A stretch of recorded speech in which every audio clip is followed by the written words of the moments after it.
yang tidak ada kendala dengan apa kamera atau teknis. Kalau boleh sih dibuka ya teman-teman kameranya supaya kita bisa saling kenalan, saling tatap muka. Em, saya ucapkan ya selamat datang. Terima kasih kepada teman-teman semua sudah mendaftar Sekolah Pemilih Muda Next Policy ini. Sebetulnya untuk pertama kalinya Next Policy itu bikin kegiatan training karena kami kan sebenarnya lebih banyak konsultatif ya, jadi lebih banyak mengerjakan yang sifatnya itu kajian konsultasi gitu pada pihak lain. Tapi hari ini kita mencoba untuk ya membuat semacam prototyping lah gitu, pelatihan kalau misalnya ini bisa berkembang, bisa bagus gitu ya, ini mungkin bisa kita buat ini lebih masif gitu ya, bukan hanya konteks pemilih muda aja gitu, tapi karena core dari Next Policy itu kebijakan publik, ya kita pengen sebenarnya apa yang kita berikan kepada orang lain itu lebih spesifik terkait dengan apa yang memang selama ini kami kerjakan gitu ya di bidang public policy. Teman-teman semua perkenalkan, ya saya Gradi Nagara, boleh panggil Gradi atau Grady. Ya saya sebenarnya seusia lah gitu ya sama teman-teman semua. Saya late 20-an, ya usia saya 30. Jadi masih milenial juga lah gitu ya, masih pemilih muda gitu sama ya dengan teman-teman saya lihat juga ada yang seusia saya juga gitu di kelas ini. Dan paling muda di sini kayaknya 18 tahun ada ya, paling muda ya. Saya berharap sebenarnya tadinya ada pelajar juga tuh yang anak SMA gitu ya bisa sebagai pemilih pemula gitu kan. Tapi mungkin lain kali. Tapi saya ucapkan selamat ya kepada teman-teman semua sudah terpilih dalam kelas ini. Ada berapa kemarin yang pendaftar, tapi ya dengan proses pertimbangan dan seleksi-seleksi akhirnya kami memilih teman-teman semua. Sebelum itu saya mau mempersilahkan dulu ya. Di sini sudah ada direktur kami ya, direktur eksekutif Next Policy. Izinkan saya memperkenalkan beliau ya. Beliau ini direktur dan beliau juga pengajar di Fakultas Ekonomi Bisnis UI. Beliau nih apa ekonom ya yang kalau teman-teman sering atau ketik lah gitu namanya di Google tuh banyak sekali ininya, atau Google atau YouTube tuh wawancara-wawancaranya banyak sekali. Nah, ini Pak Fitra sudah bersama kita. Beliau akan memberikan sambutan ya untuk teman-teman semua. Pak Fitra Faisal.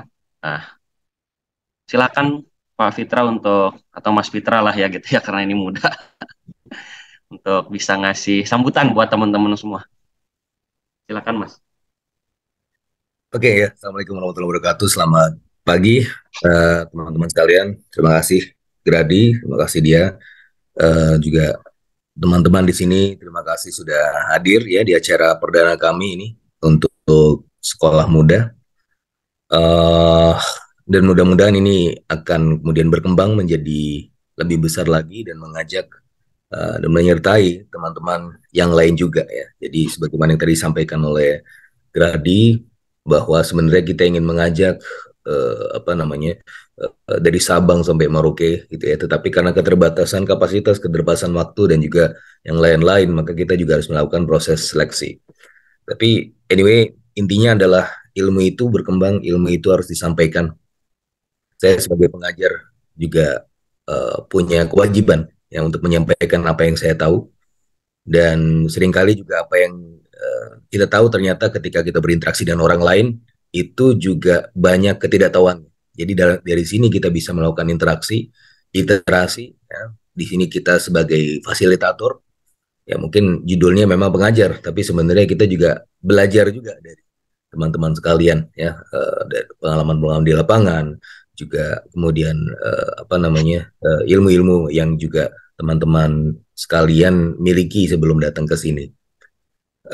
Next policy, sebagaimana yang tadi disampaikan oleh Gradi, uh, core-nya adalah kebijakan publik. Dan oleh karenanya, karena kita bicara mengenai kebijakan dan publik, ada dua hal ini, ada dua variabel. Ya, berarti kita berurusan dengan orang-orang.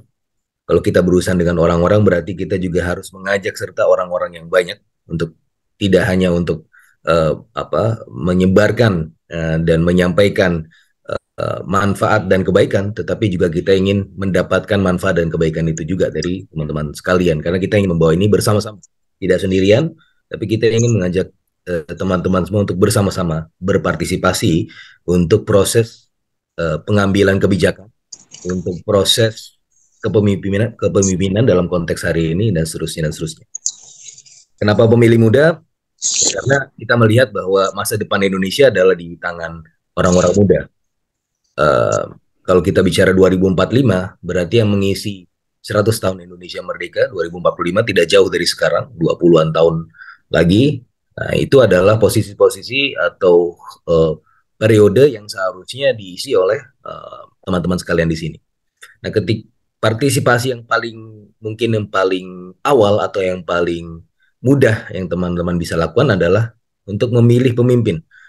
Untuk sebelum menjadi pemimpin, Anda harus memilih dulu, gitu kan, dan melihat dari sisi prosesnya. Nah, itu yang kita lakukan di sini. Bagaimana teman-teman di sini bisa berpartisipasi sedari awal dalam proses kepemimpinan. Dalam hal ini kita memilih pemimpin, dan dalam konteks memilih pemimpin itu tentunya harus memiliki kapasitas, tidak hanya berdasarkan kesukaan atau ketidaksukaan, tapi kita memilih berdasarkan apa yang kita tahu dan apa yang kita inginkan untuk masa depan Indonesia. Uh, Terima kasih. Itu sambutan dari saya. Mudah-mudahan kita bisa kemudian mendapatkan manfaat dari pertemuan kali ini, dan mudah-mudahan ini bisa menjadi semacam gerakan bersama, ya, memilih pemimpin yang terbaik untuk Indonesia. Assalamualaikum warahmatullahi wabarakatuh.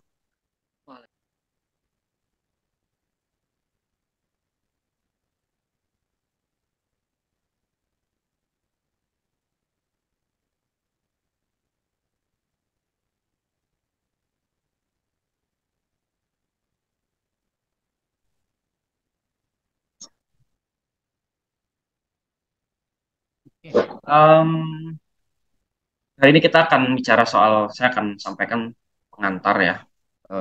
Mungkin judul dan apa yang rencana pembelajaran beda, tapi esensinya sebenarnya sama. Saya akan ngasih konteks, sebenarnya ini hanya sebagai konteks kenapa kemudian hak-hak anak muda ini penting untuk kita ungkit di dalam panggung politik ya. Jadi gini ya teman-teman semua,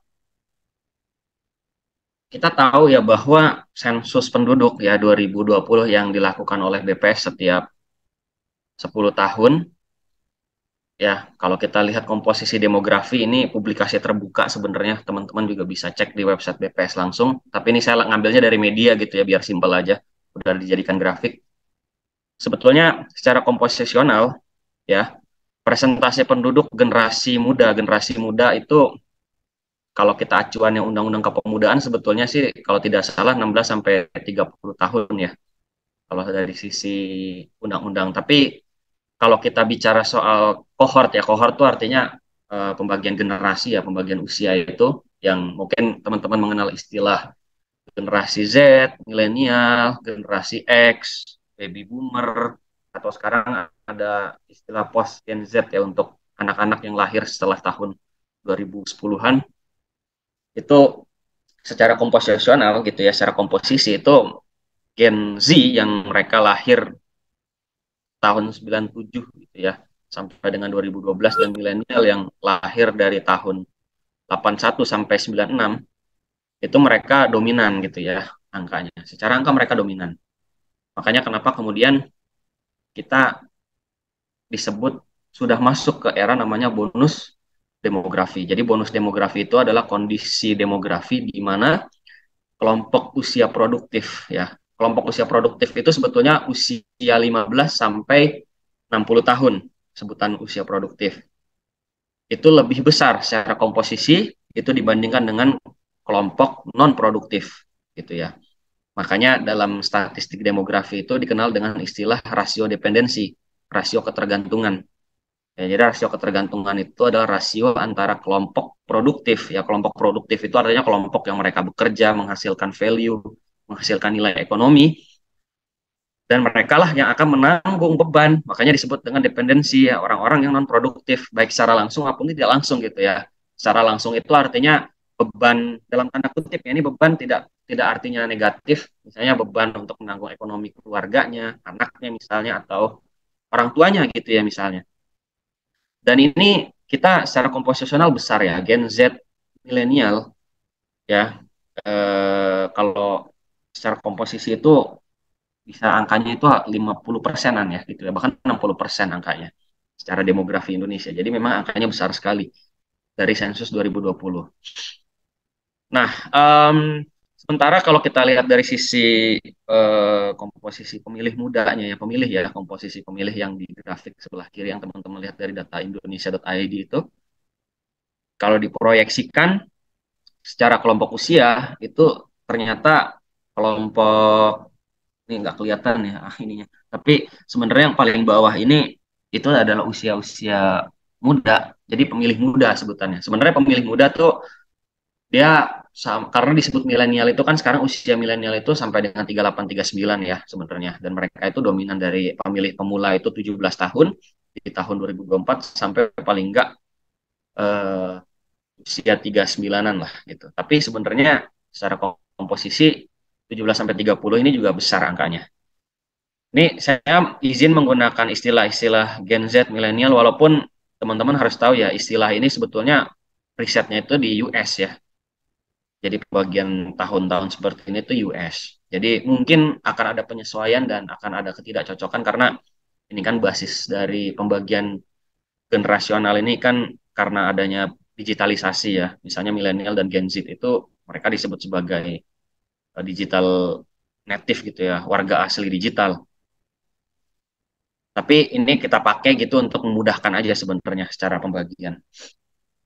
Tapi intinya sebenarnya mereka anak muda gitu ya, karena secara usia masih muda. Terlepas dari mau kita sebut mereka milenial Gen Z dan segala macam, tapi ya mereka anak muda. Dan diproyeksikan pemilih muda itu besar.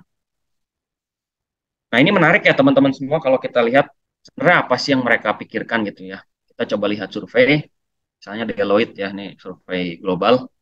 Ini cukup menarik ya. Misalnya di Gen Z itu dan milenial, teman-teman semua ternyata salah satu yang paling mereka pikirkan gitu ya, atau concern, ya masalah yang mereka khawatirkan gitu ya di dalam kehidupan mereka itu yang pertama itu cost of living, biaya hidup.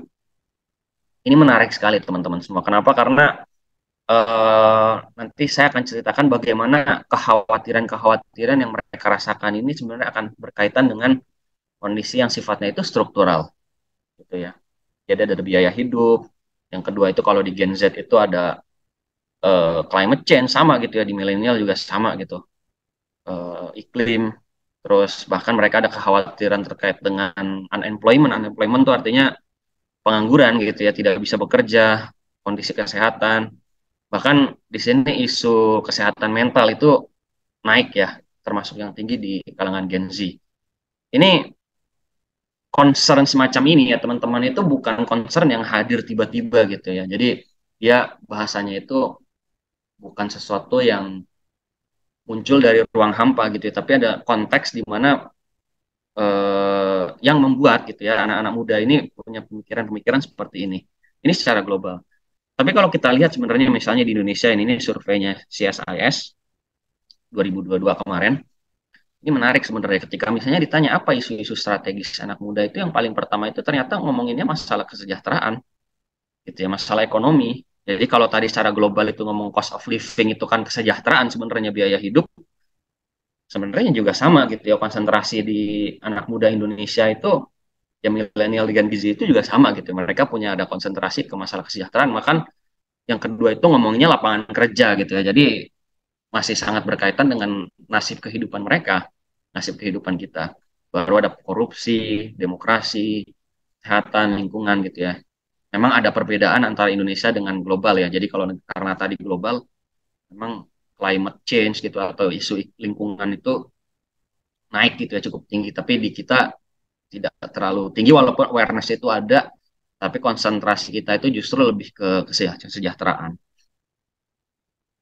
Nah, ini menarik juga misalnya ada survei ya dari Indonesia Millennial Report, Gen Z Report ini juga survei yang bisa teman-teman akses di Google sebenarnya. Saya cuma copas-copas aja, bisa teman-teman lihat di sumbernya.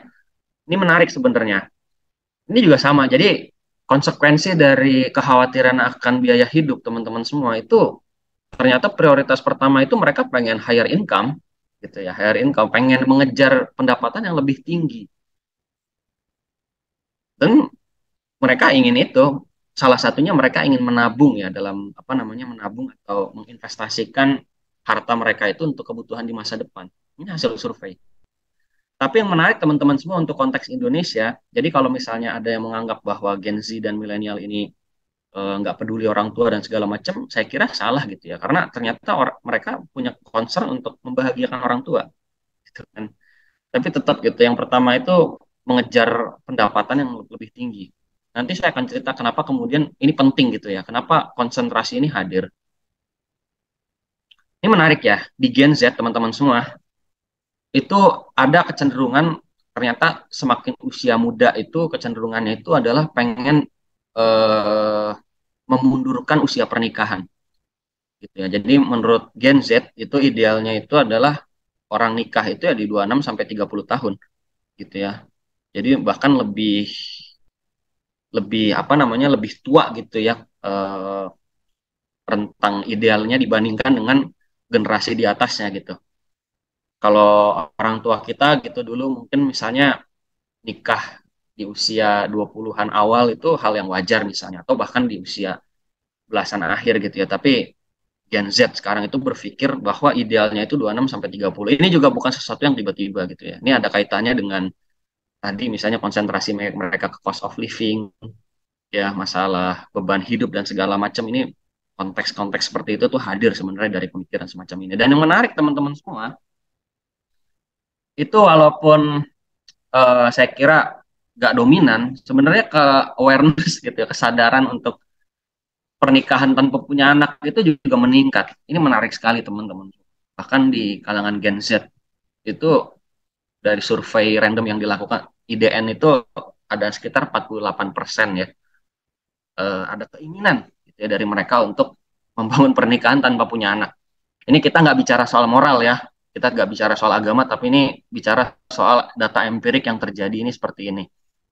Bahwa sebenarnya sekali lagi, kesadaran-kesadaran, pemahaman-pemahaman ya terkait dengan masalah ini itu tidak hadir tiba-tiba.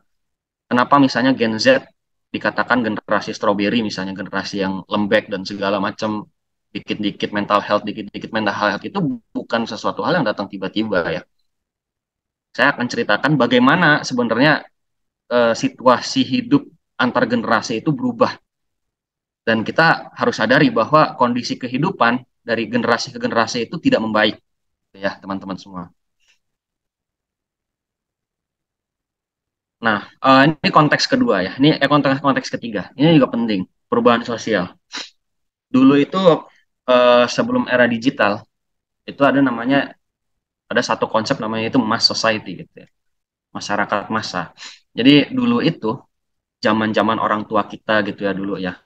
Atau mungkin kalau seusia saya, yang teman-teman seusia saya mungkin masih merasakan era pradigital ya, karena Indonesia ini kan termasuk yang late ya, termasuk yang terlambat sebenarnya proses digitalisasinya. Tapi kita akan merasakan bahwa dulu itu informasi itu dimonopoli oleh media massa gitu ya. Nah, jadi makanya di sini ada mass medium ya, di sebelah kiri nih, grafik yang sebelah kiri, dan itu tuh ngaruh ke ya ini apa namanya, jadi konsumsi informasi massa, makanya disebut dengan mass society. Jadi mereka tuh menerima informasi itu searah sebagai konsumen. Kita nonton TV, baca koran, itu namanya mass society. Tapi dengan adanya perubahan sosial ya, yang disebut dengan sebetulnya Manuel Castle namanya ya, dia nyebut sebagai network society, itu pola dari penyebaran informasi itu berubah gitu ya. Jadi ini karena apa? Digitalisasi gitu kan. Jadi yang menariknya adalah, kalau dulu itu kita hanya sebagai konsumen, kita juga sekarang adalah produsen informasi gitu. Produsen informasi, jadi sebutnya prosumer. Jadi kenapa kita disebut produsen? Karena pada saat yang bersamaan kita adalah media juga gitu. Jadi kalau teman-teman punya media sosial, Instagram, Twitter, Facebook, TikTok, jadi ketika teman-teman melakukan update story, bikin reels di IG, itu sebenarnya teman-teman sedang memproduksi informasi yang punya potensi untuk dibaca oleh banyak orang gitu ya. Ya teman-teman membayangkan lah, misalnya teman-teman membuat live Instagram yang nonton itu 100, mungkin angka 100 kelihatan kecil gitu ya. Tapi kalau misalnya teman-teman kumpulin di satu ruangan, angka 100 itu akan kelihatan banyak gitu kan, secara nyata. Dan itu sangat berpengaruh kepada bagaimana generasi muda itu memandang dunia dibandingkan dengan generasi sebelumnya. Karena apa? Karena informasi yang banjir ya, seperti banjir itu, informasi di mana-mana itu yang bahkan cepat, yang bahkan sebenarnya karena adanya TikTok ya yang kemudian diduplikasi di Reels Instagram yang kemudian diduplikasi di YouTube Short yang hanya semenit-semenit itu membuat pola kita mendigest atau mengonsumsi informasi itu justru semakin pendek jaraknya ya karena kita cuma bisa nerima itu paling nggak semenit setelah itu kita scroll scroll lagi kan gitu ya media sosial kan cara kerjanya seperti itu dan itu akan sangat berpengaruh kepada bagaimana cara kita memandang dunia gitu kan makanya kenapa apa mungkin kalau kita misalnya bicara salah satu isu yang tadi mental health misalnya gitu ya, kenapa anak-anak muda sekarang mental health itu begitu digandrungi ya? Karena informasi soal itu tuh penting, awareness soal itu tuh penting. Zaman dulu ya orang gak kenal itu yang namanya profesi psikologi gitu ya, profesi psikolog, psikiater itu kan sesuatu yang tidak dikenal. Bahkan orang kalau taunya rumah sakit jiwa itu ya rumah sakitnya orang gila gitu ya. Kalau zaman dulu kan seperti itu. Tapi karena awareness dari banjir informasi ini, itu mengubah cara pandang dan men-shifting itu gitu. Makanya apa namanya kita mendengar istilah-istilah misalnya toxic dan segala macam itu kan sebenarnya karena informasi ya. Dan kita harus sadar gitu ya bahwa perubahan sosial semacam ini akan berpengaruh pada bagaimana anak muda itu memandang politik. Gitu. Jadi ada satu survei sebenarnya yang saya lupa tadi sampaikan di sini. Sebenarnya pandangan anak muda Gen Z milenial itu terhadap politik itu mereka awareness-nya baik sebenarnya tinggi juga. Mereka punya concern ke sana tapi cara pandang mereka dengan cara pandang orang zaman dulu itu berbeda gitu ya. Isu-isu yang dibawanya itu beda ya karena ini tadi ada proses perubahan sosial berkat namanya digitalisasi. Ini penting gitu ya untuk jadi konteks. Karena anak muda itu kita disebut sebagai digital native ya. Saya secara pribadi digital native gitu ya. Teman-teman yang usianya sini kan pasti usia paling maksimal 30 tahun kan.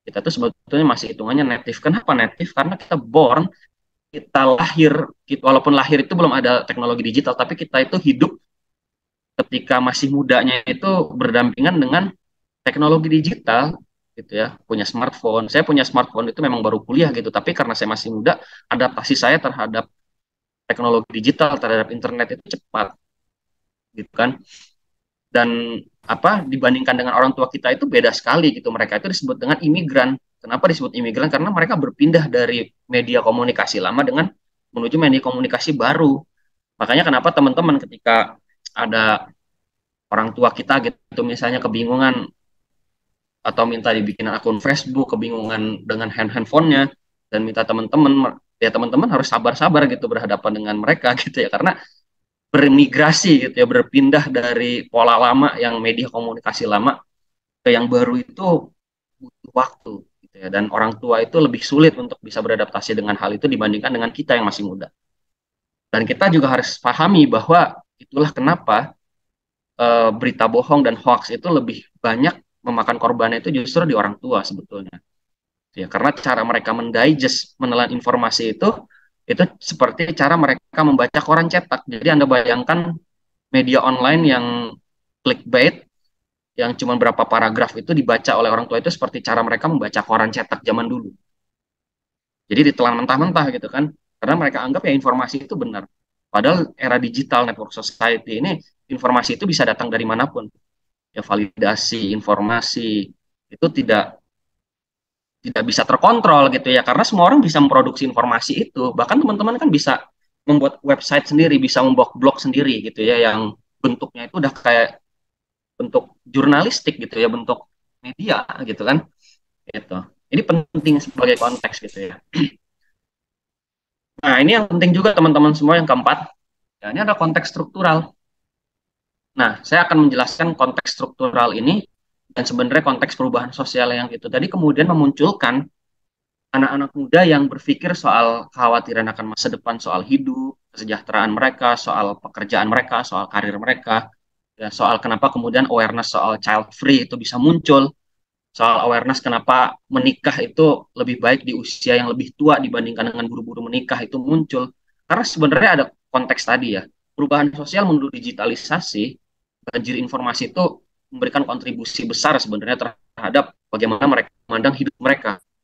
Dan yang penting adalah konteks struktural ini juga yang menjadi driver gitu ya, yang memunculkan kenapa kemudian kekhawatiran-kekhawatiran yang tadi disebutkan dalam survei itu muncul. Misalnya gini, ada satu indeks gitu ya yang kalau anak-anak ekonomi ini pasti paham namanya rasio Gini. Rasio Gini itu adalah indeks yang mengukur ketimpangan. Dia bisa pendapatan, bisa pengeluaran. Salah satu yang mengukur itu selain BPS kalau di Indonesia itu adalah World Bank dunia. Saya pakai data World Bank. Ini menarik teman-teman semua. Angka dari rasio Gini itu kan diukur dari 0 sampai 1 ya. Jadi 0 itu artinya eh, merata ya, tidak ada ketimpangan. 1 itu artinya timpang ya, kalau 1 full. Ini menarik sebenarnya. Ada satu laporan dari Bank Dunia, ini Bank Dunia loh ya. Tahun 2016 itu mereka bikin laporan judulnya itu Indonesia's Rising Divide.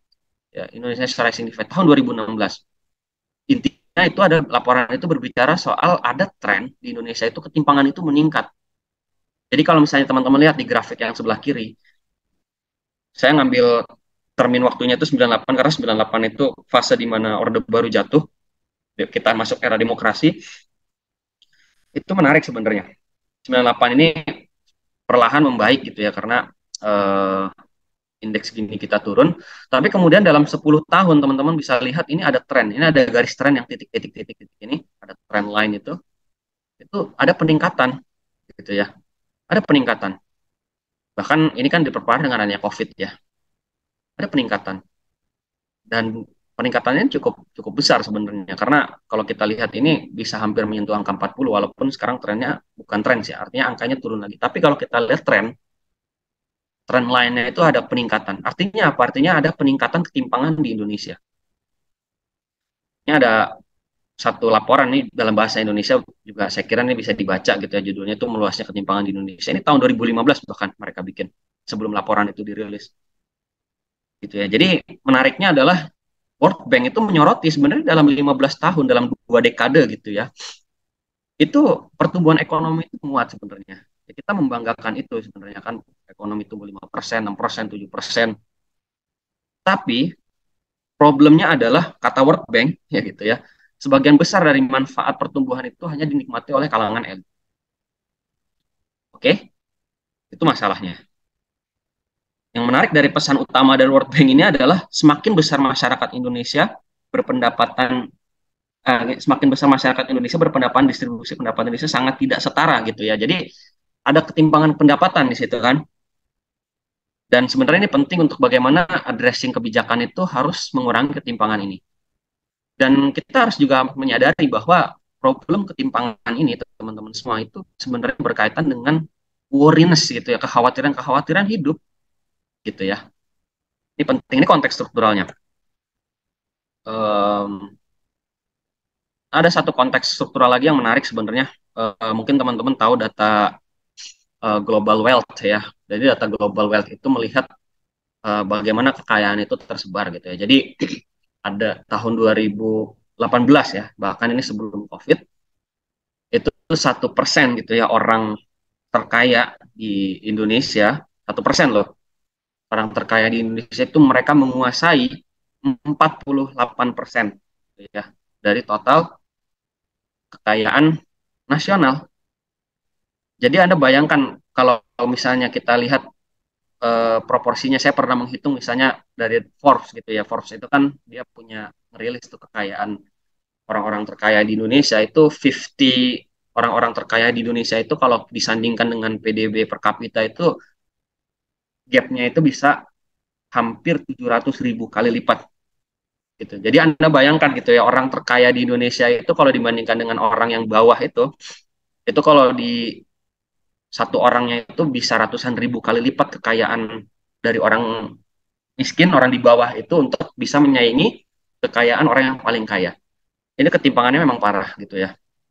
Dan Indonesia itu masuk ke dalam 10 besar negara-negara timpang, yang paling pertama itu Rusia gitu ya. Tapi Indonesia masuk. Dan ada satu konsep namanya social mobility gitu ya, mobilitas sosial. Mobilitas sosial itu artinya kondisi di mana orang itu bisa memperbaiki kondisi hidupnya. Jadi social mobility itu bisa sifatnya antar generasi atau intergenerasi. Kalau intergenerasi itu artinya misalnya ketika saya kecil, saya mungkin hidup saya tidak baik, tapi kemudian ketika saya besar, hidup saya membaik, ya. Atau antar generasi itu artinya ketika saya mungkin saya hidupnya kurang baik, saya miskin misalnya, saya punya anak, kondisi hidupnya itu membaik, tapi nyatanya enggak gitu ya. Kalau kita lihat secara statistik korelasi gitu ya, korelasi, ini korelasi ya, bukan pengaruh gitu ya. Kalau korelasi kan kita tidak bicara soal sebab akibat, tapi kita bicara soal asosiasi. Itu korelasinya kuat. Di mana ada kecenderungan gitu ya, ketimpangan yang tinggi, penguasaan kekayaan oleh orang kayanya itu besar gitu ya, itu kecenderungan untuk orang bisa memperbaiki kualitas hidupnya itu semakin rendah gitu ya. Teman-teman bisa lihat lah di sini ada Indonesia, Turki, Thailand gitu ya, di tiga negara ini deket-deketan nih, dia di atas garis trendline. Karena apa? Karena satu, indeks dari mobilitas sosialnya dia itu kecil, sementara yang kedua itu ada ketimpangannya itu besar, kayak gitu. Jadi ini ada asosiasi yang cukup menarik sebenarnya di antara dua data ini, kan. Jadi ketimpangan itu akan menghambat mobilitas sosial. Makanya saya minta teman-teman nonton dua video yang tadi saya share. Yang pertama itu dari Semeru. Semeru itu menarik sekali. Dia bicara soal kemiskinan struktural, ya. Dia bicara soal bagaimana kemudian anak-anak yang lahir ya dari keluarga miskin dibandingkan dengan anak-anak yang lahir dari keluarga kaya itu punya, ketika mereka dewasa, ketika anak itu dewasa, ketika anak itu masuk pasar tenaga kerja, itu chance kesempatan dia untuk bisa dapat penghasilan yang tinggi itu jauh di bawah dari orang-orang yang memang dari lahirnya itu kaya. Ada beberapa faktor, misalnya faktor pendidikan, ada faktor misalnya faktor kesehatan, gitu ya. Saya lupa ada beberapa variabel-variabel yang diukur gitu di situ. Tapi ternyata kapasitas ekonomi ya, kemiskinan itu membuat mereka terhambat untuk bisa menikmati pendidikan berkualitas, menikmati kemampuan literasi yang lebih baik, menikmati kesehatan yang lebih baik. Itu problem, gitu ya. Bagaimana kemudian orang-orang yang memang miskin itu jadi susah untuk akses kemana-mana. Jadi seperti lingkaran setan, gitu loh. Dia berkurang apa namanya berulang-ulang gitu, terjadi lagi, terjadi lagi. Jadi Anda bayangkan ya, misalnya anak eh, yang lahir dari orang tuanya itu misalnya pendidikan lulusannya SD. Lulusan SD di pasar tenaga kerja itu, ini faktanya ya, dia tidak bisa laku gitu loh, tidak bisa dia jual. Dia akan kalah bersaing dengan orang-orang yang secara pendidikan itu lebih baik, gitu kan. Jatuhnya apa? Jatuhnya ke informalitas gitu loh teman-teman semua. Kita akan jatuhnya ke informalitas. Dia mungkin akan jadi pedagang yang atau PKL yang mungkin secara pendapatan tidak lebih baik dibandingkan dengan orang-orang yang punya pendidikan lebih baik. Tapi kemudian gara-gara itu mereka punya anak, karena mereka tidak mampu dan anaknya itu akan mengulangi kejadian yang sama seperti yang dialami oleh orang tua mereka. Teman-teman mungkin pernah mendengar ya nama Raeni ya, eh, apa anak dari tukang becak yang kemudian sekarang beliau lagi nempuh kuliah S3 di Inggris. Itu hanya tidak sampai 1% angka seperti itu dari orang-orang seperti itu ya, yang bisa tiba-tiba sukses, mobilitas sosialnya naik, kondisi hidupnya lebih baik, itu hanya sedikit angkanya secara statistik. Tuh. Jadi ini namanya struktural, ada hambatan-hambatan struktural gitu ya. Jadi kalau misalnya ini cara cara membaca statistik gitu ya teman-teman. Misalnya dulu ada yang bilang, saya kalau dengar seminar-seminar motivasi itu dulu, udah nggak usah kuliah gitu. Bill Gates aja misalnya dulu apa DO gitu kan. Terus siapa gitu DO. Itu cuma satu dua orang gitu loh teman-teman. Kita nggak bisa menggunakan data yang parsial semacam itu untuk mengambil keputusan pribadi, apalagi tiba-tiba kita berhenti kuliah karena kita merasa kuliah itu nggak memberikan dampak kesejahteraan. Salah teman-teman. Faktanya secara statistik semakin baik tingkat pendidikan, kesejahteraan itu semakin baik, cenderung ya, walaupun itu tidak selalu gitu ya. Kalau dalam statistik itu kan cenderung gitu. Jadi ini penting teman-teman semua. Konteks-konteks seperti ini penting. Dan kita akan lihat bahwa ketika kapabilitas dan kesejahteraan itu semakin menurun, semakin generasi itu yang diperparah oleh ketimpangan, itulah yang membuat kenapa kemudian persoalan-persoalan dalam hidup itu muncul. Kekhawatiran akan pekerjaan, kekhawatiran akan apakah saya bisa menghidupi kehidupan saya lebih baik di masa depan, atau em, apakah saya apa namanya, dan dengan kekhawatiran itu gitu ya, jangan-jangan kita kemudian khawatir gitu ya dengan kehidupan kita yang akhirnya berpengaruh ke kesehatan mental kita, berpengaruh ke apa namanya, keputusan-keputusan hidup. Bahkan tadi ada rising awareness soal child free gitu ya, pernikahan tanpa pengen punya anak itu ya karena muncul dari situ sebenarnya, karena dia khawatir gitu loh. Ini lagi-lagi ini terlepas dari agama gitu ya, terlepas dari moralitas agama, tapi kekhawatiran itu muncul karena konteks macam ini. Jadi kita harus melihat ini secara makro gitu loh, secara public policy, secara struktur. Kita nggak bisa melihat ini moralitas orang per orang, tapi kita harus melihat ini sebagai problem struktural, problem yang sifatnya itu datang dari sesuatu yang lain gitu ya. Itu tadi problemnya, inequality, ketimpangan. Nah ini misalnya gini, uh, ini wealth distribution ya, ini data 2021 ini menarik juga. Jadi di sini ini dari World Inequality Report ya tahun 2022, dia mereport untuk yang kondisi 2021. Menarik.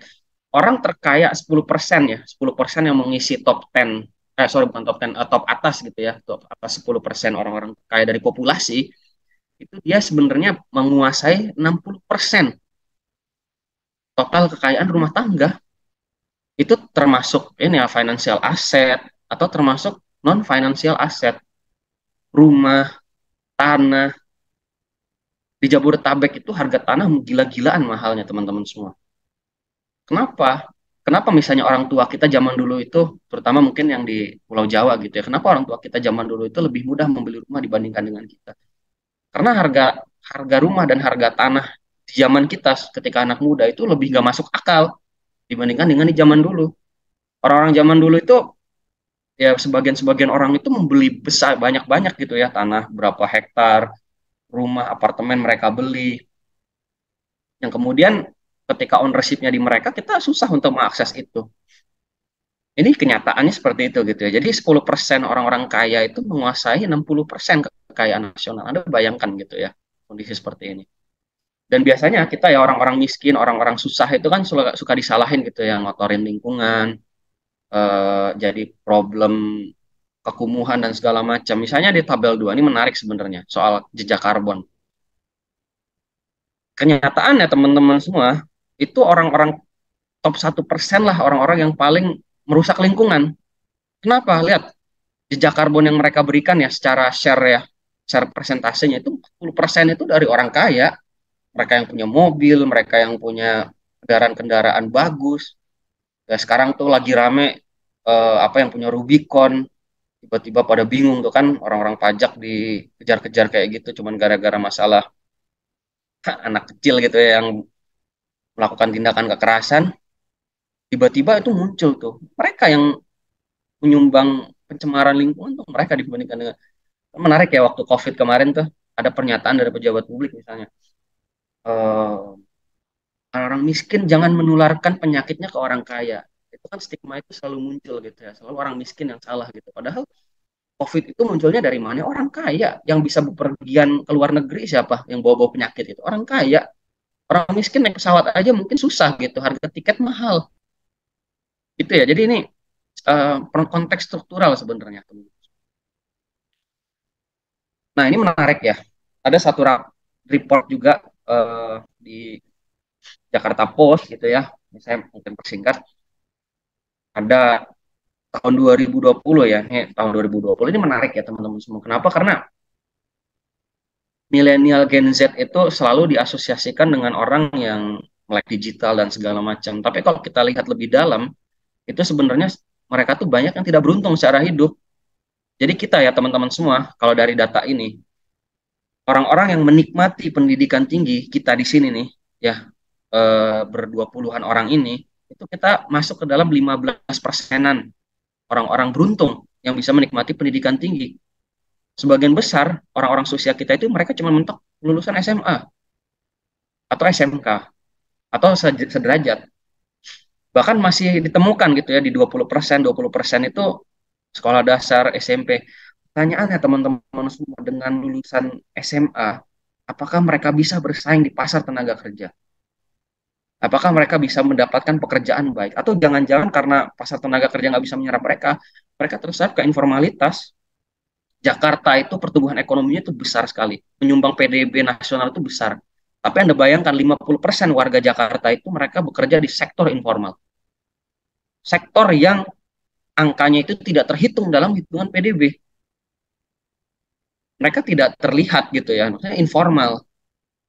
Anda bayangkan gitu ya ketika orang-orang ini datang ke Jakarta atau mereka orang kampung asli Jakarta yang mereka direlokasi karena misalnya mau bangun apa gitu kan dari pemerintah, mereka direlokasi ke tempat lain, seolah-olah itu baik buat mereka, padahal relokasi itu mencerabut jangkar ekonomi mereka. Orang-orang informal itu, pekerja-pekerja informal, terutama yang berdagang, gerobakan misalnya, itu menjangkarkan ekonomi itu pada kawasan mereka, di wilayah mereka. Jadi ketika mereka dipindahkan misalnya, mereka direlokasi, mereka itu bisa jatuh lebih susah hidup mereka.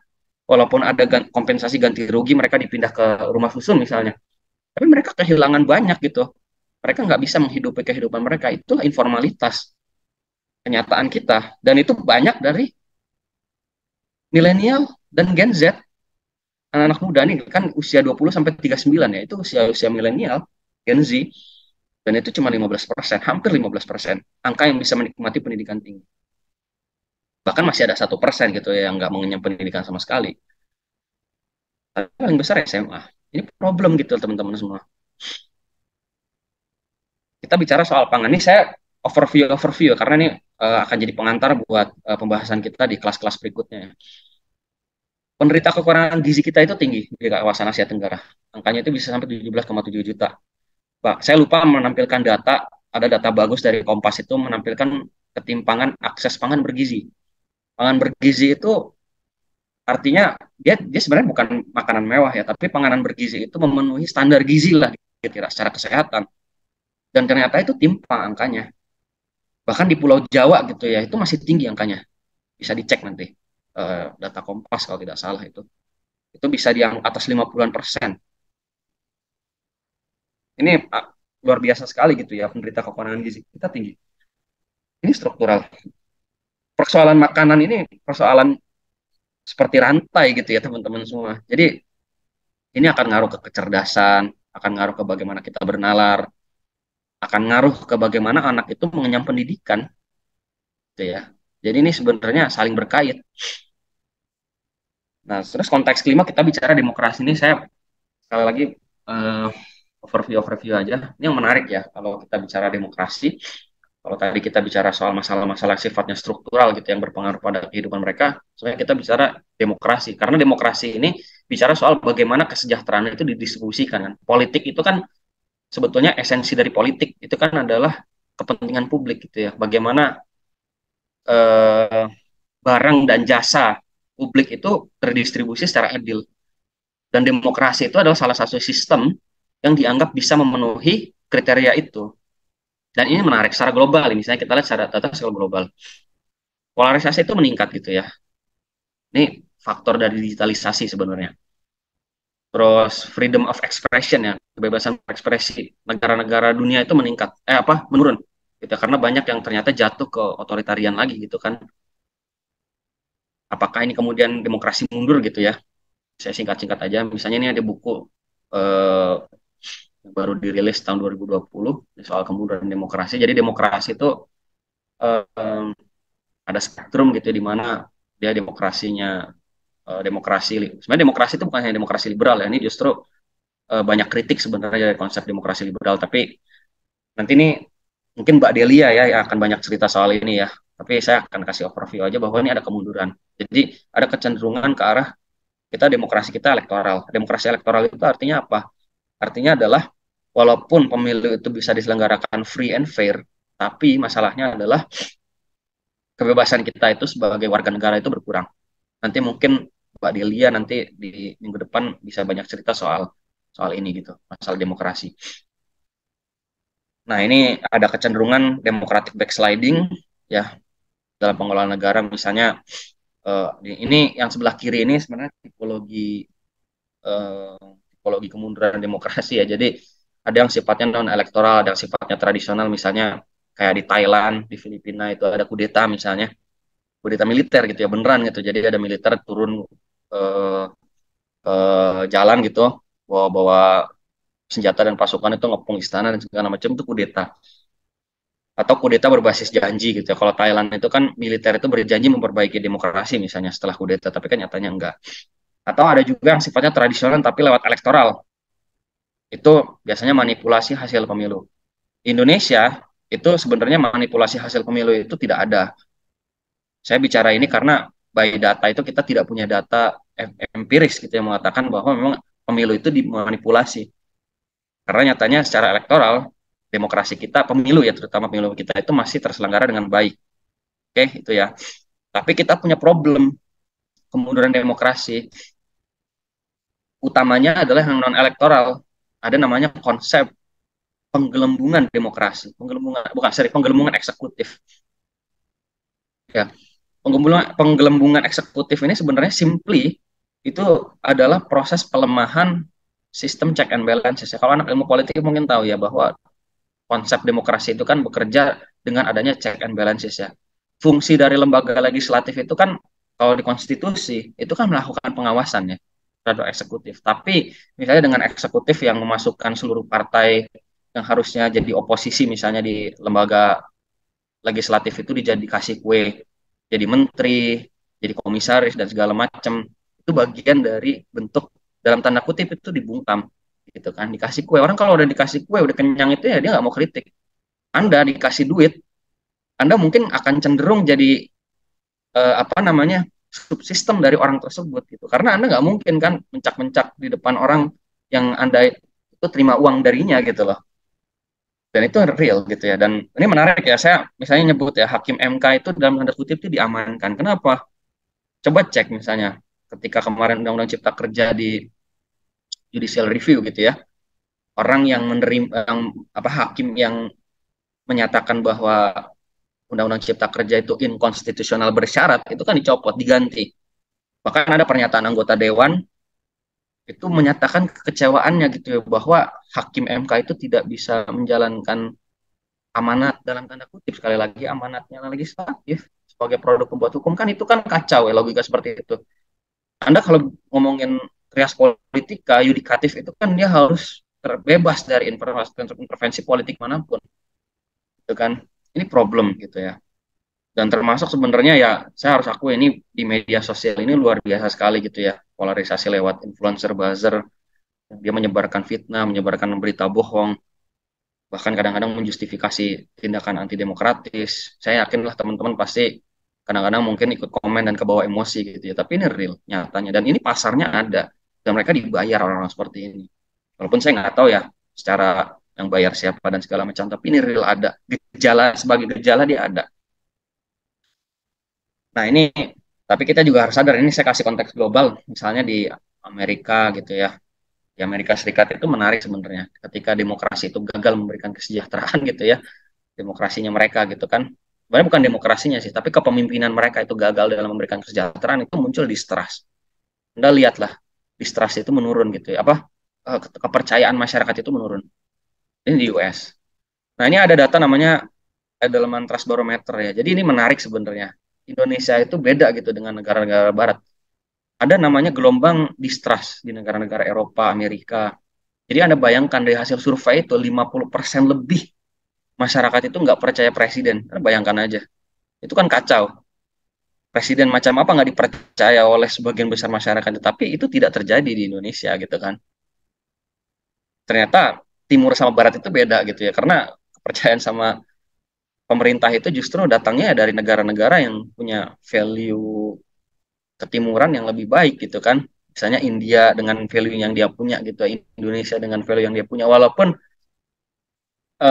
apa namanya ketimpangannya tinggi, tapi kita masih percaya dan teman-teman bisa lihat survei-survei dan ini sebenarnya keunggulan gitu loh, keunggulan bahwa kita tidak akan pecah gitu loh, karena kita masih percaya dengan pemerintah dan saya kira ya teman-teman semua sebenci-bencinya teman-teman dengan negara dengan pemimpin itu akan lebih buruk ketika tidak ada yang memimpin kan gitu problemnya.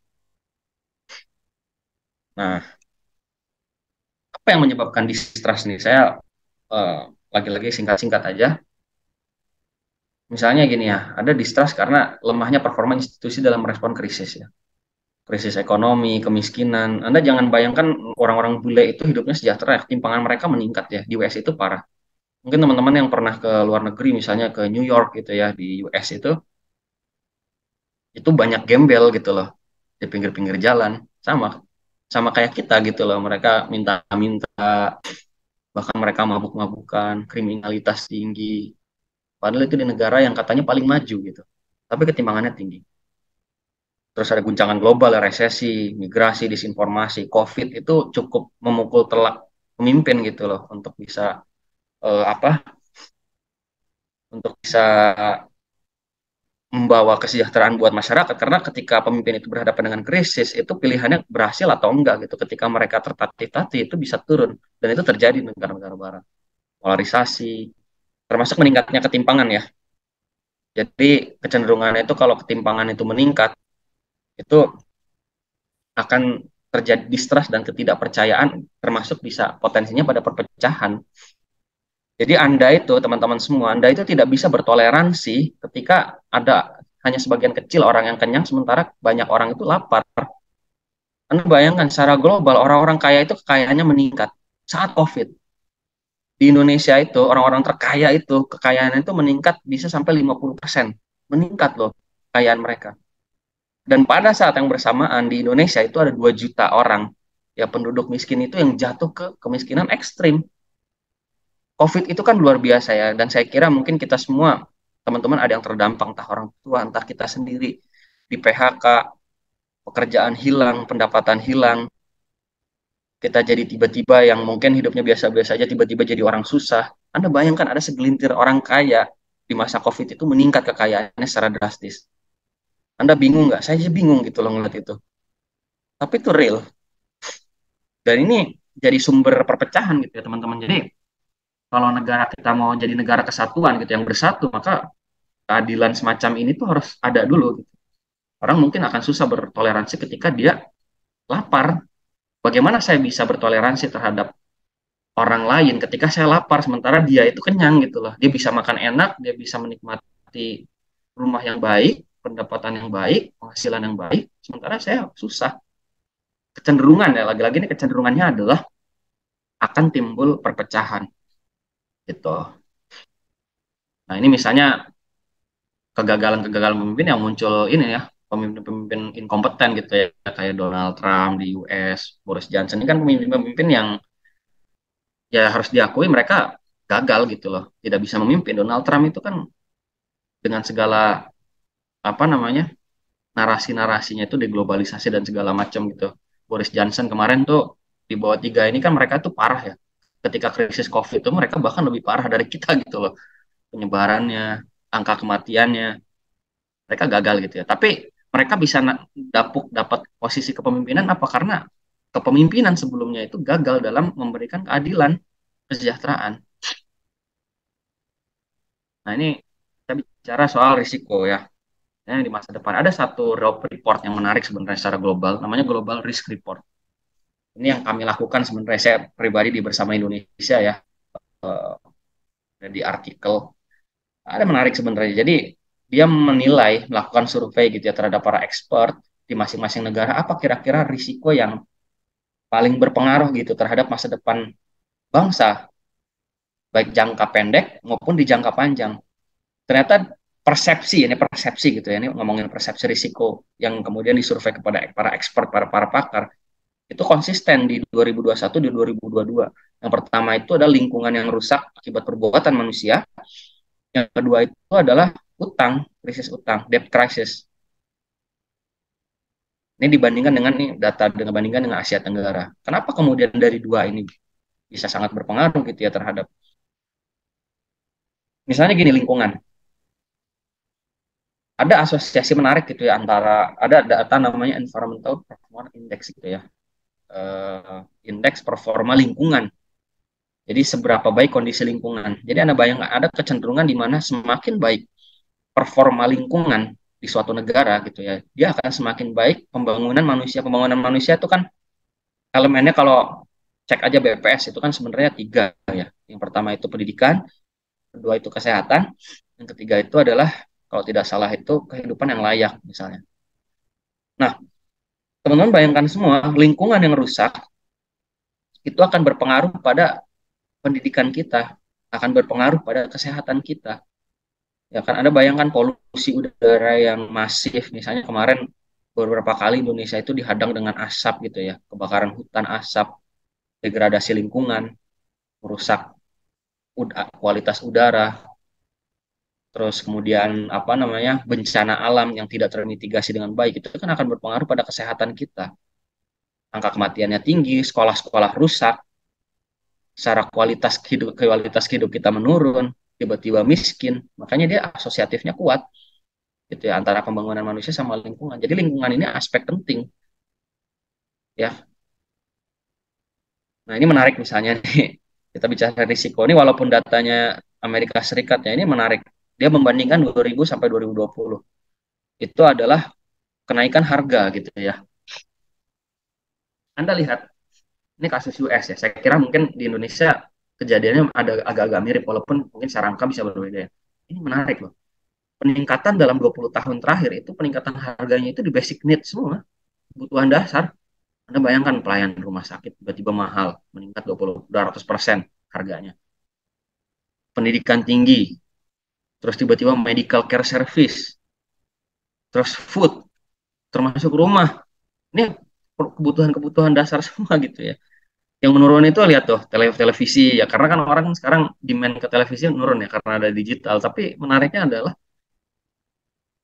negara seperti Amerika pun mereka mengalami problem ini, akses terhadap rumah sakitnya semakin susah, terhadap kesehatan ya, terhadap basic needs mereka tuh susah, layanan-layanan dasar itu susah.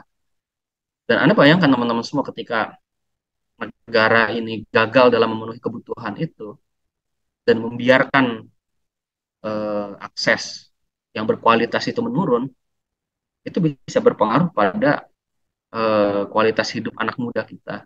Dan teman-teman bayangkan ini kan antar generasi ya. 2000 itu eh, mungkin anak-anak yang lahir 2000 sekarang 2020 mereka punya anak. Jadi Anda bayangkan misalnya sekarang saya punya anak gitu.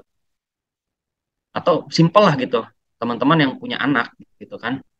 Mungkin akan membayangkan ketika anak-anak kita itu masuk SD, SMP, dia akan membayar biaya pendidikan yang jauh lebih mahal dibandingkan dengan kita ketika kita bersekolah dulu. Anda mengenyam pendidikan tinggi, ada namanya UKT, uang kuliah tunggal. Uang kuliah tunggal itu di demo terus kan sekarang. Karena mahal, negeri loh padahal. Dulu itu kan persepsi kita tentang negeri itu kan gratis ya, karena itu negara yang hadir. Tapi sekarang enggak. Karena negara itu tidak mampu secara finansial ya, secara fiskal itu membiayai itu, akibatnya apa? Akibatnya ya naik harga. Di kampus saya UI itu mahal. Jadi Anda bayangkan sekarang sekolah-sekolah negeri itu ya, universitas, kampus-kampus negeri itu ya jangan heran kalau misalnya tiba-tiba ngelihat lebih banyak orang pakai mobil ke situ. Itu bukan kabar baik, bukan karena tiba-tiba mahasiswa hidupnya membaik, enggak. Tapi karena orang-orang yang kelompok menengah bawah itu, mereka semakin sulit untuk akses pendidikan tinggi, gitu. Karena kecenderungannya justru masuk ke orang-orang kaya, gitu ya. Ini konteks ketujuh masalah kepemimpinan politik ya. Ehm, ini cara baru kita gitu ya, di era network society. Tapi ini saya mungkin akan ceritakan nanti di pertemuan berikutnya ya. Jadi kalau dulu itu paradigma kepemimpinan itu linear gitu ya. Jadi misalnya yang dikedepankan itu adalah simbol, dia karismatis. Di era itu mungkin relevan gitu ya. Kalau kita nggak ada Soekarno, ya Bung Karno yang karismatis zaman dulu itu, Indonesia itu nggak akan seperti ini gitu, nggak akan jadi Indonesia mungkin. Karena memang itu yang dibutuhkan.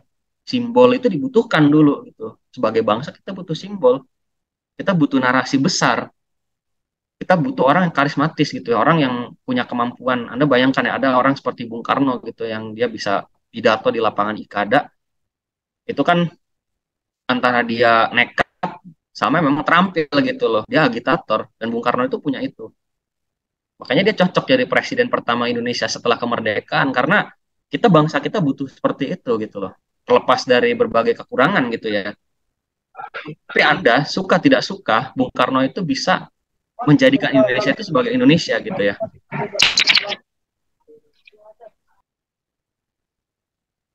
Kalau zaman dulu itu cara berpikirnya linear teknis atau berpikir linear teknis gitu ya. Misalnya cara kepemimpinan dan pemerintah itu ngelihat misalnya paternalistik gitu ya. Pemerintah itu sebagai orang tua dan warga itu sebagai anak gitu. Seolah-olah pemimpin itu tahu segala solusi atas semua masyarakatnya. Dan sebenarnya menurut kami gitu ya, era kepemimpinan yang di normal lama dan seperti itu tuh sudah tidak relevan gitu ya. Sudah tidak terlalu relevan, bukan tidak relevan sama sekali, tapi sudah tidak terlalu relevan. Karena kita butuh pemimpin yang dia bisa berjiwa entrepreneurship gitu ya, bisa membawa inovasi gitu ya, bisa lebih demokratis, dia bisa membawa warganya itu sebagai bagian dari kolaborasi dia. Dalam administrasi publik itu ada namanya konsep manajemen pemerintahan kolaboratif. Ada bukunya itu judulnya Collaborative Governance Regime. Ya gimana kemudian di era digital itu yang memungkinkan orang itu mengakses informasi, itu eranya itu adalah berkolaborasi, berkokreasi gitu ya.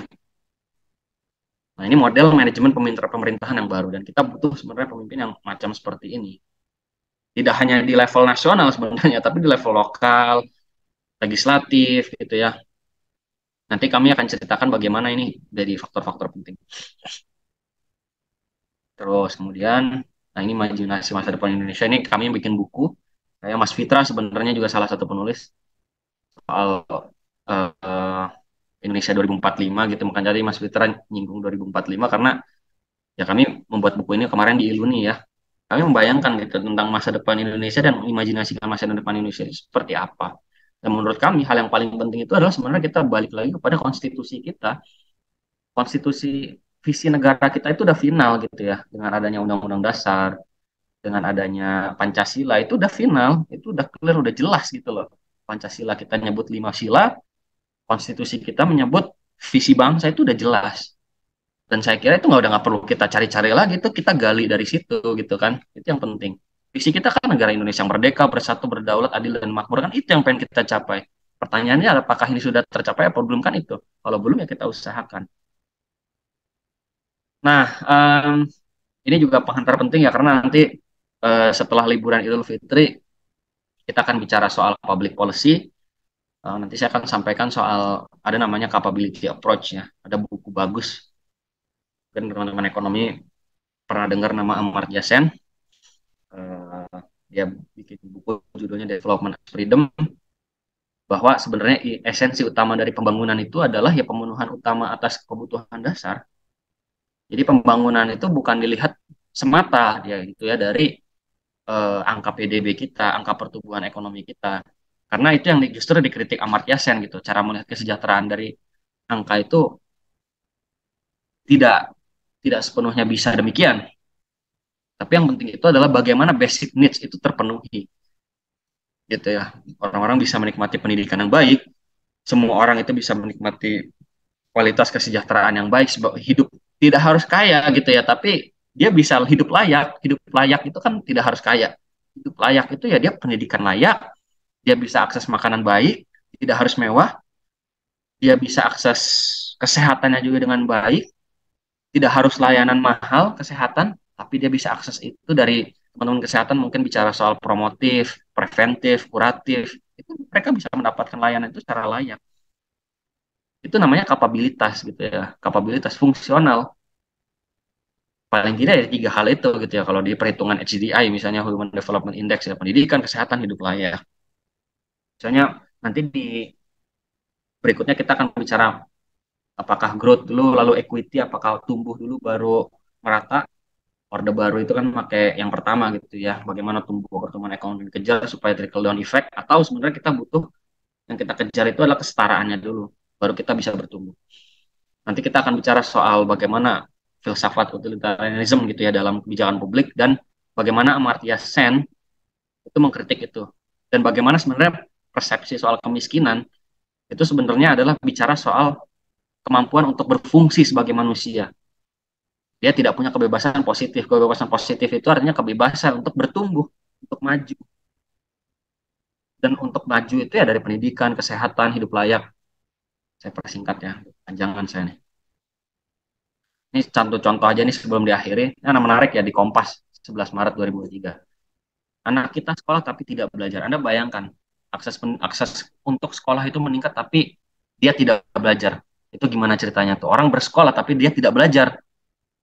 Karena apa? Karena kualitas literasi Anda bayangkan ya, kapasitas anak-anak untuk memahami kalimat aja itu susah gitu ya. Anak-anak orang-orang pendidikan mungkin paham, teman-teman pendidikan mungkin sangat relate gitu ya. Bagaimana apa orang diajari membaca, tapi dia tidak diajari bagaimana cara memahami kalimat misalnya.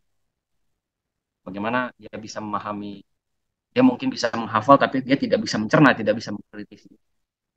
Makanya kenapa ada istilah gitu ya, ini bahkan Kompas sampai ngangkat ini, dia sekolah, tapi dia tidak belajar, dia tidak mendapatkan apa-apa, dia cuma mendapatkan ijazahnya aja gitu. Ini problem gitu loh, ini problem dalam pembangunan kita. Nah ini nanti hal-hal yang seperti ini sebenarnya teman-teman yang akan kita apa yang akan kita diskusikan. Saya mohon maaf nih panjang lebar berkhotbah ria di hadapan teman-teman semua. Kita di sebelum libur Idul Fitri kita akan bicara banyak soal pemilu, demokrasi, baru nanti hal-hal yang sifatnya substantif itu mungkin setelah libur Idul Fitri ya. Nanti mungkin ngomongin kemiskinan itu Mas Yusuf tuh yang lebih lebih ahli gitu ya, menceritakan bagaimana kebijakan ekonomi dan kemiskinan dan anak muda itu sangat relate dan konteks-konteks tadi itulah yang saya sebutkan sebenarnya itulah jadi problem anak muda kita hari ini gitu ya. Jadi bayangkan aja gitu ya teman-teman semua ketika pendidikan itu semakin mahal misalnya katakanlah ya artinya makin muda makin di generasi-generasi berikutnya itu dia semakin sulit untuk mengakses itu. Oke, teman-teman semua terima kasih banyak ya sudah mendengarkan khotbah dari saya. Ini mungkin saya nggak akan mungkin saya bisa kita diskusi sebentar gitu ya karena saya harus cabut di 10.15 10.20 lah sampai 10.15 menit kita bisa diskusi. Oke, silakan Mas Kiram. Iya, Assalamualaikum. Terima kasih atas kesempatannya ya, Mas Grady.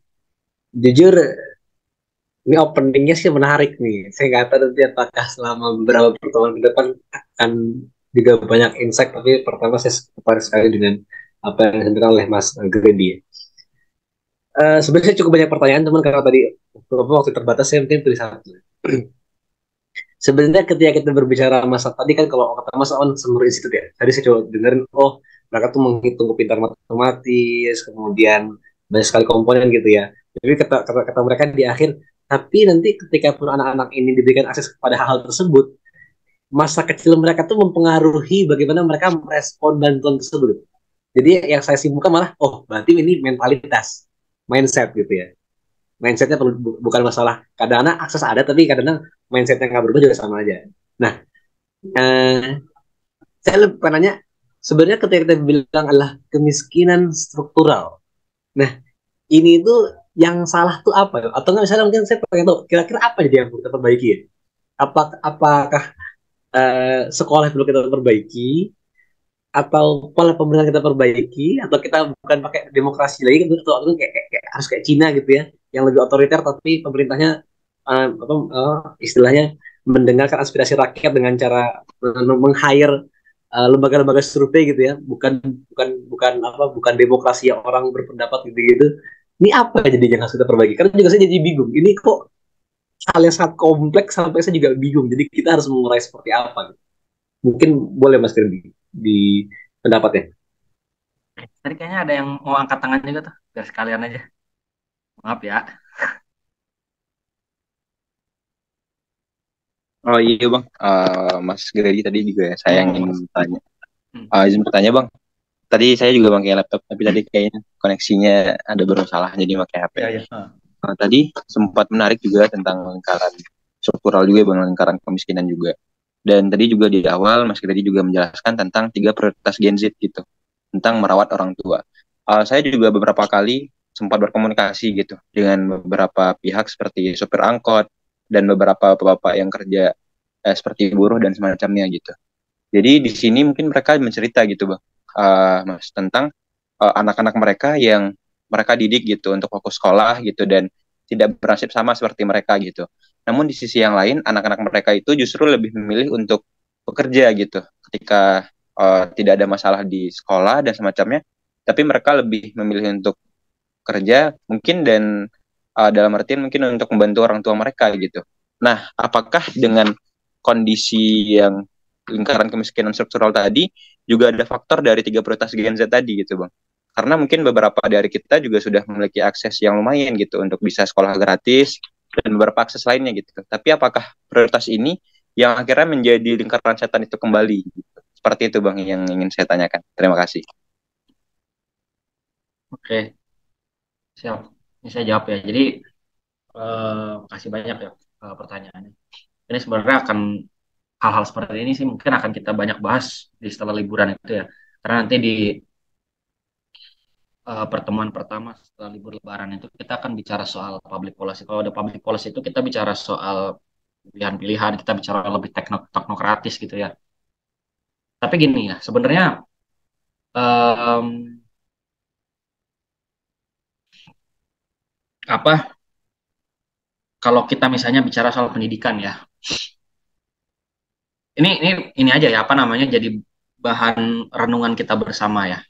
Silakan teman-teman bisa lebih pelajari lebih dalam. Misalnya kenapa sekarang negara yang paling baik pendidikannya itu ya, itu kan Finlandia ya. Bahkan tuh ada bukunya tuh Teach Like Finland. Bagaimana guru-guru itu mengajar di Finlandia. Anda bayangkan bagaimana di Finlandia itu yang dikedepankan misalnya ini sebenarnya udah bicara soal teknis ya, udah bicara soal di polisinya. Misalnya bagaimana pendidikan di negara-negara Skandinavia itu mereka misalnya hal yang paling teknis misalnya masuk sekolah lebih siang misalnya. Mereka kan masuk di pukul-pukul udah menjelang siang tuh dan bahkan mereka pulang bisa lebih cepat gitu kan. Tapi mereka ternyata bisa menghasilkan luaran pembelajar yang lebih baik daripada itu. Kalau kita sebenarnya model pendidikan kita itu mirip-mirip US sebenarnya, yang model-model kompetisi gitu ya, model-model persaingan. Padahal kan mungkin pendidikan ini perspektif saya ini bisa teman-teman koreksi terutama yang dari kampus pendidikan ya. Saya bukan orang pendidikan. Em, Bagaimana orang-orang yang apa ketika mereka dibuat kompetisi satu sama lain itu apakah itu efektif untuk bisa meningkatkan kualitas pembelajaran mereka? Atau sebenarnya belajar itu harusnya kerjasama di situ, tidak ada kompetisi satu sama lain. Apakah guru itu harus menilai itu dari angka nilai matematikanya misalnya, ataukah guru itu harus menilai dari angka nilai bahasanya? Atau sebenarnya guru itu seharusnya bisa mengungkit keunikan anak itu kan selalu di ini ya, selalu dikaitkan dengan hal itu gitu ya. Kok angka-angka literasi itu memang biasanya punya kelemahan sebagai indikator ya. Misalnya kita ngomongin PISA ya, salah satunya yang kadang-kadang dikritik gitu karena itu angkanya indikatornya global. Mungkin negara-negara punya keunikan masing-masing. Tapi itu sebetulnya penting karena belajar memahami sains dasar, belajar berhitung, atau belajar memahami kalimat loh ya, itu kan penting sebenarnya dalam hal apapun. Nah, ini yang salah di mana gitu dari kebijakan kita gitu kan.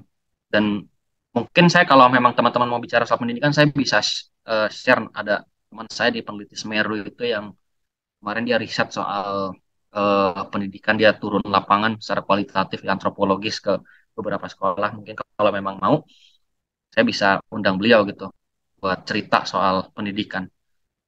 Tapi poinnya adalah pendidikan ini penting karena dia hulu gitu ya. Dari hulu kesejahteraan itu kan sebenarnya pendidikan. Pendidikan dan kesehatan sebenarnya dua hal itu gitu yang paling penting gitu ya. Dan bagaimana kita bisa mengentaskan problem yang sifatnya struktural, dia harus dari kebijakan gitu kan. Dia harus dari kebijakan. Misalnya di Jepang, Jepang itu sekarang dia stagnan pertumbuhan ekonomi ya. Dan dia tuh aging society ya, masyarakat usia tuanya itu besar sekali angkanya. 30%. Anda bayangkan lansia itu lebih tinggi angkanya dibandingkan dengan apa namanya? Dibandingkan dengan usia produktifnya. Dan mereka punya kecenderungan untuk gak mau nikah.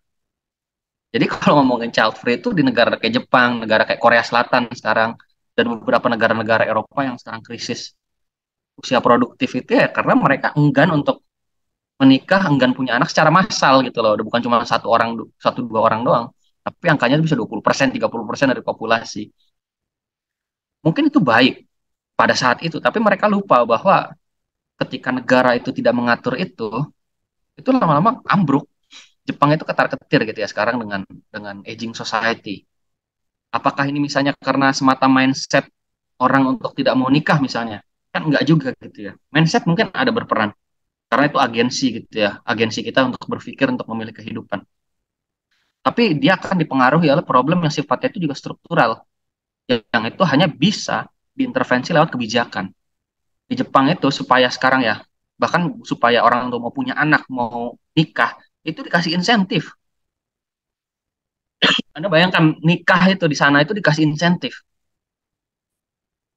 Bahkan ada politisi ngomong kalau di kita itu kalau politisinya ngomong kalau Anda nggak mau punya anak itu Anda itu egois katanya. Anda itu tidak mau berkontribusi pada negara bahkan sampai ada ngomong gitu ya saking banyaknya orang nggak mau nikah sampai dikasih insentif bahkan ketika perawatan apa namanya ketika hamil itu dikasih insentif perawatan hamil ini kita ngomong negara kaya ya mereka PDB-nya gede gitu jadi sangat mudah untuk ngasih yang gitu-gitu mereka ngasih itu tapi siapa yang bilang bahwa instrumen kebijakan yang bisa mengubah perilaku manusia gitu masyarakat bisa memperbaiki kualitas hidup masyarakat ya kan gimana di sana kemudian anak usia kecil sampai dengan usia 12 tahun itu dibiayain disubsidi terus bahkan mereka pemerintah sampai bikin ini apa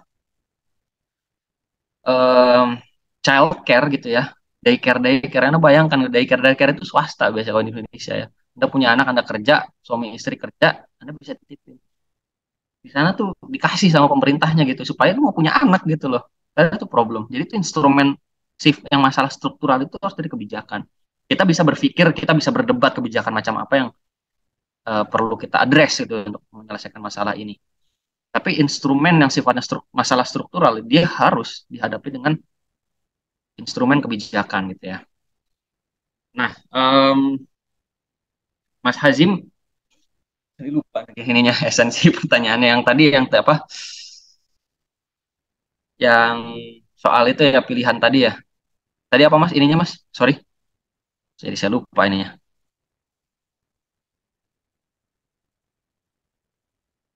Tadi ada yang ingat nggak pertanyaannya Mas Hazim? Saya jadi lupa ya. Oh, tentang ini Mas, tentang pilihan yang tiga prioritas dari Gen Z itu Mas gitu Gen Z, yang dimana mereka lebih memilih merawat orang tua gitu. Jadi Ya. ketika ya seperti itu. Ya, ini menarik sebenarnya Mas. Jadi gini, religius itu sangat berpengaruh sebenarnya dalam kehidupan kita. Itu jadi modal kita sebenarnya Indonesia. Anda bayangkan Indonesia itu jadi negara walaupun walaupun bukan negara maju, bukan negara kaya, tapi dia giving-nya itu tinggi, modal sosialnya itu tinggi. Dia mau ngasih walaupun dia itu nggak punya. Dan apa yang mendrive itu? Yaitu adalah religion apapun itu ya. Tapi agama itu berperan dalam kehidupan berbangsa kita gitu loh. Jadi Anda mau bicara ke orang kaya nih ya relatif, atau misalnya ke orang yang miskin sekalipun, dia akan bicara soal pengabdian kepada orang tua. Jadi yang teman-teman lihat gitu ya di media sosial misalnya orang tua toksik segala macam ngata-ngatain orang tua itu mungkin hanya sebagian kecil. Karena nyatanya sebagian besar dari anak muda kita itu masih pengen ngasih sesuatu ke mereka gitu. Nah ini menarik sekali gitu ya Mas Hazim ya. Jadi termasuk sebenarnya trust kepada pemerintah ya. Itu kan lucu ya. Mungkin ketika banyak negara lain ketimpangannya tinggi, Indonesia punya ketimpangan, tapi kita masih trust terhadap pemerintah. Karena apa ya? Karena religion kita itu masih kuat sebenarnya. Salah satu faktornya. Gitu ya. Ketaatan terhadap pemimpin. Itu bagian dari kehidupan sosial kita. Jadi ini sebenarnya ini apa banyak ya kita akan coba diskusi persoalan-persoalan seperti ini tuh dalam kerangka kebijakan gitu ya karena misalnya kenapa dulu Orde Baru Presiden Soeharto itu bisa bikin KB misalnya Anda bayangkan ya di agama Indonesia itu agamanya mayoritas Islam di Islam itu salah satu menikah dan punya anak gitu ya itu kan sesuatu yang harus diusahakan ya kan itu adalah sesuatu yang harus diusahakan itu dalam Islam. Tapi Anda bayangkan ada program KB yang berusaha untuk membatasi anak. Apa yang dilakukan? Dan dilakukan pemerintah adalah dia deketin ulama-ulamanya dulu supaya ngomong. bahwa KB ini boleh, makanya berhasil. Jadi ada itu kita bicara soal kebijakan publik sih nanti dari problem itu. Tapi poinnya adalah kita kondisi anak muda sekarang ini adalah kondisi yang sifatnya itu struktural, ya ketidakadilan, masalah-masalah dalam kehidupan kita, worriness yang kita rasakan gitu sebagai anak muda itu muncul, dan itu sebenarnya problemnya adalah problem dari problem struktural tadi gitu ya. Dan ya kita harus akui gitu ya, bahwa kondisi kesejahteraan kita itu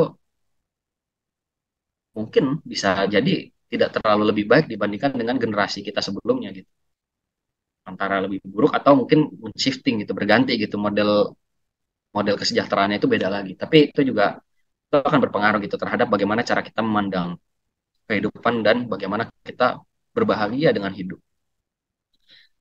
Itu ya teman-teman semua nih, saya mohon maaf sekali apa nggak bisa, waktu diskusinya agak singkat karena ya namanya juga kelas pertama gitu ya. Jadi kelas pertama izinkan saya banyak-banyak khotbah dulu buat menggugah teman-teman. Karena saya pengen berdiskusi lebih banyak ya dengan teman-teman, tapi mungkin karena keterbatasan waktu, kita akan sebenarnya saya akan dampingin sih minggu depan, itu bukan saya ya. Jadi di 3 minggu berikutnya itu bukan saya, nanti dengan teman-teman teman saya dari Puskapol yang akan cerita soal pemilu, soal demokrasi. Tapi mungkin saya akan coba dampingin juga lah untuk melihat. Nah, dari situ nanti mungkin kita lebih banyak diskusi karena kan tadi waktu kita awal-awal kan ada sambutan, ada perkenalan, ada ngejelasin rencana pembelajaran. Itu kan menguras waktu juga. Itu aja cuma udah sejam sendiri tuh. Ditambah saya khotbah kan, khotbah saya sejam. Kalau lagi khotbah Jumat udah diprotes jamaah kali itu pada batuk-batuk, pada ngantuk tuh kan. Oke, terima kasih. Ini teman-teman semua, saya mohon maaf sekali. eh, apa namanya? Saya harus akhiri kelas ini untuk hari ini. Kita akan tiap ketemu tiap Sabtu. Silahkan untuk diisi dulu daftar hadir ya, yang sudah ada linknya. Silahkan diisi. Terus kemudian nanti akan ada drive ya, Insya Allah.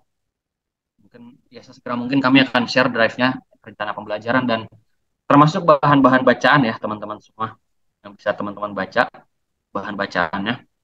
Dan feel free sebenarnya kalau ada diskusi di grup mau bahas apa misalnya, kan saya bisa jawab lewat WA atau ada yang mau nanggepin lewat WA, karena harapannya pengetahuannya itu bisa kita sama-sama gitu ya, sharing knowledge gitu. Jadi teman-teman yang punya pengalaman, apalagi tadi kan kita ngomongin pendidikan gitu, di sini beberapa teman-teman justru dari kampus keguruan gitu yang akan sangat empiris sekali cerita soal pendidikan gitu, yang sangat real ngomongin itu tuh mungkin bisa. Atau misalnya mau ada usulan tambahan materi topik kelas, itu silahkan aja sebenarnya. Kalau mau pendidikan tadi saya sebenarnya ada teman gitu ya dari teman di Semeru tuh ngomongin pendidikan, mungkin bisa. Dia akan bicara soal kebijakan. Tapi mungkin itu nanti ya. Oke, itu aja ya teman-teman semua, yang Mas Ulhak ya kita Jangan lupa akan isi daftar hadirnya Kak, baru 12 ngisi daftar hadir ya, itu sambil ditunggu deh itu. Kita isi baru daftar 12 hadirnya.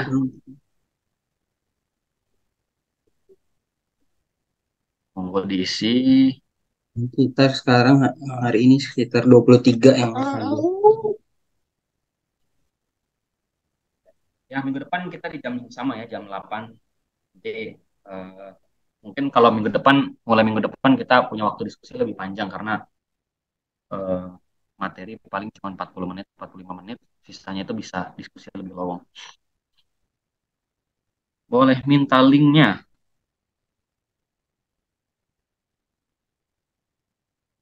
Oke, itu ya. Oke, mungkin 2 menit silahkan yang belum isi daftar hadir.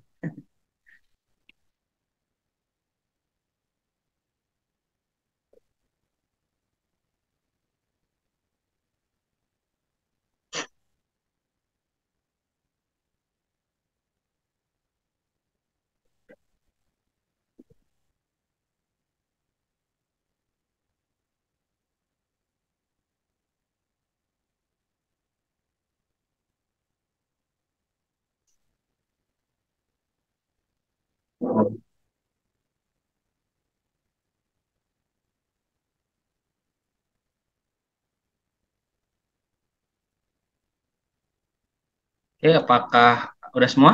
Ada yang belum?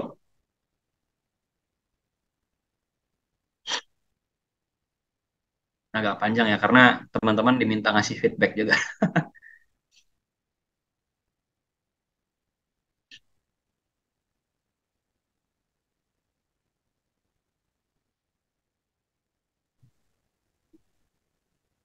Mas Ulhak udah berapa orang nih dari peserta kita yang ini? Mungkin di sini foto 15. kali ya. Foto. Foto apa Aku screenshot? cuman udah di screenshot pas full full semuanya hadir. Nggak ada yang live. Harusnya nanti, berarti minggu depan pas awal kelas tuh kita ini dulu, Shoot. screenshot dulu. Buat kenang-kenang. Tapi boleh lah, sementara screenshot ntar kasih taruh di grup aja. Iya. Yang bisa nyalain kamera nyalain ya, bisa saya screenshot ya. Kalau nggak bisa ya nggak apa-apa sih. Ya, satu, dua, tiga. Nah, sip. Makasih. Mungkin di chat juga nggak apa-apa, Gret. Kalau Hah? yang belum, yang ini yang apa yang udah hadir tapi belum dapat linknya bisa Di WA grup aja, aja kali ya. di WA aja. Di WA ya. Nanti cek di grup WA aja ya ininya. Buat apa? Yang belum ngisi Oke, ntar makasih banyak ya teman-teman semua. ngisi Thank you. semua. Eh, kita insya Allah ketemu lagi di minggu depan di jam yang sama. Semoga tidak mengecewakan dan semoga tergugah gitu ya setelah ini. Harapannya sih ini bisa teman-teman bisa belajar lebih dalam karena ini kan kita cuman sebenarnya mantik-mantik aja gitu kerjaannya bukan bukan real ngasih sesuatu. Oke, terima kasih. Saya pamit teman-teman semua kita akhiri ya kelasnya. Saya tutup. Selamat siang. Wassalamualaikum warahmatullahi wabarakatuh. Oke, selamat siang. Waalaikumsalam warahmatullahi wabarakatuh. Makasih. Saya Terima kasih pamit. Kak Gradi dan Makasih, tim. Kak. Saya end meeting ya. Ya, sip.